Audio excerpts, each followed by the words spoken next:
Hello नमस्कार साथियों, मैं सूरज फिर से आपका उसी प्लेटफॉर्म पर स्वागत करता हूं जिस प्लेटफॉर्म पर हम परीक्षा की तैयारी कराते हैं। आज हम पढ़ेंगे सूर्यकांत त्रिपाठी निराला जी के जीवन परिचय के ऊपर। उन्होंने क्या क्या किया और क्या नहीं किया।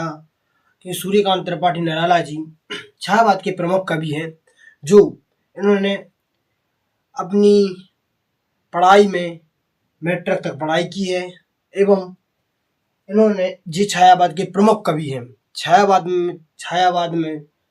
के प्रमुख कवि इसलिए हैं क्योंकि ये छायावाद युग में एक महाकालांतरी युग के प्रमुख कवि होने के साथ साथ इन्होंने कई काव्यों की रचना भी की है। पहले हम उनके जीवन परिचय के बारे में पढ़ लेते हैं। सूर्यकांत त्रिपाठी निराला जी जे जे छायावाद के प्रमुख कवि हैं और इनका जन्म 1897 में मेदिनीपुर बंगाल में हुआ था। इनका जन्म 1897 मेदिनीपुर बंगाल में हुआ था। इनकी स्कूली शिक्षा मात्र मैट्रिक तक हुई है।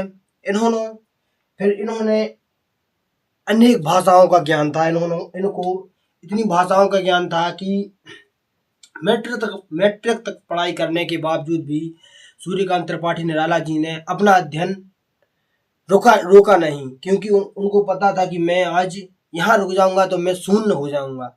आज तो उन्होंने पहले संस्कृत, उर्दू, हिंदी और अंग्रेजी में अच्छे प्रमुख ज्ञाता थे। इनको अच्छे से इन भाषाओं का ज्ञान था। पहले इन्होंने सबसे पहले हिंदी और फिर अंग्रेजी, फिर संस्कृत एवं उर्दू, क्योंकि पहले उर्दू ही थी क्योंकि संस्कृत से हिंदी हुई, इसलिए पहले उन्होंने सबसे पहले संस्कृत में, फिर उर्दू में, फिर हिंदी में, फिर अंग्रेजी में इनके ये अच्छे ज्ञाता थे। इनकी मृत्यु 15 अक्टूबर 1961 में हो गई थी। शायद कलकत्ता के समीप अनेक ग्रंथों में बताया है और हर जगह यही देखने को मिलता है कि इनका जन्म 1897 मेदिनीपुर बंगाल में हुआ था। इनकी मृत्यु जो हुई बंगाल के समीप ही हुई, कोलकाता के समीप ही हुई थी, 15 अक्टूबर। अब सूर्यकांत त्रिपाठी निराला जी ने कुछ अपने ग्रंथों की भी रचना की है। उनकी पहली रचना है परिमल। परिमल में उन्होंने बहुत विस्तार से बताया है कुछ चीज़ों के बारे में। सेकंड है अनामिका। इसमें भी बहुत सी चीज़ें, कुछ मठ बताए हैं, कुछ ना कुछ चीज़ों का उन्होंने अर्थ बताया इन चीज़ों में, और उनके नाम से एक ग्रंथ रच दिया, उनका नाम दे दिया अनामिका। एक है गीतिका। इसमें कुछ शास्त्रों के बारे में बताया है, कुछ बढ़ा चढ़ा के बताया है। और फिर एक कुकुरमुत्ता तो आप लोग जानते ही हो। और एक है बेला, एक है नए पत्ते। मतलब किस तरह हम अपने जीवन को नए रूप से उजागर करें।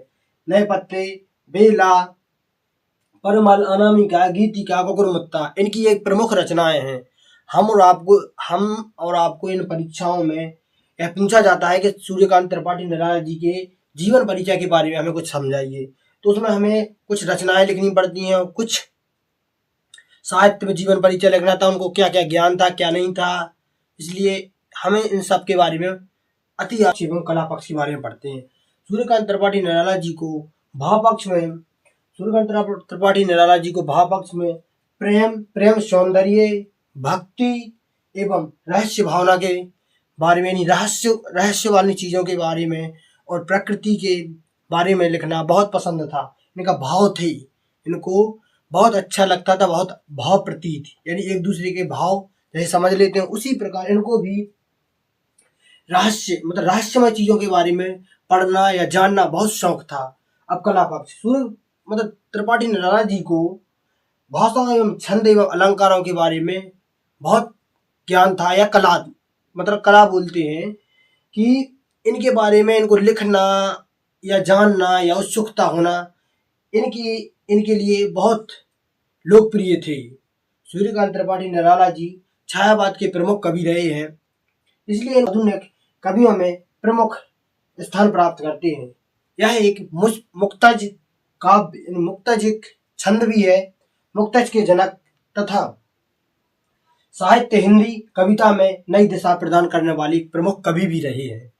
यह एक छायावाद के एक प्रमुख कवि के रूप में अपनी भावना व्यक्त करते हैं। इनका साहित्य में जीवन परिचय शायद ही किसी को अब इतने अच्छे समझाने पर समझ में ना आए, लेकिन यह सूर्यकांत त्रिपाठी निराला जी का जीवन परिचय कई बार परीक्षाओं में पूछा जाता है, जिसमें अधिकतर छात्र या छात्राएं गलती कर देते हैं कि कहाँ क्या लिखना है, साहित्य में स्थान लिखना है या भावापेक्ष लिखना है, कहाँ क्या लिखना है, कि साहित्य में स्थान कहाँ लिखना है, कि भावापक्ष कहाँ लिखना है, रचनाएं कहाँ लिखनी है। इनकी जीवन शैली के बारे में भी थोड़ा बहुत लिखना पड़ता है। जीवन परिचय यानी उस व्यक्ति के बारे में, उस व्यक्ति के जीवन के बारे में हमें कुछ लिखना पड़ता है कि उसने क्या किया, कि उसने अपने जीवन में कौन से ग्रंथ की रचना की, कहाँ घूमा है, कौन सी भाषाओं का ज्ञान है, कौन सी भाषा का ज्ञान नहीं है। इसलिए हमें उनके जीवन के बारे में सब कुछ पढ़ना पड़ता है और सब कुछ हमें लिखना पड़ता है, तब जाके हमें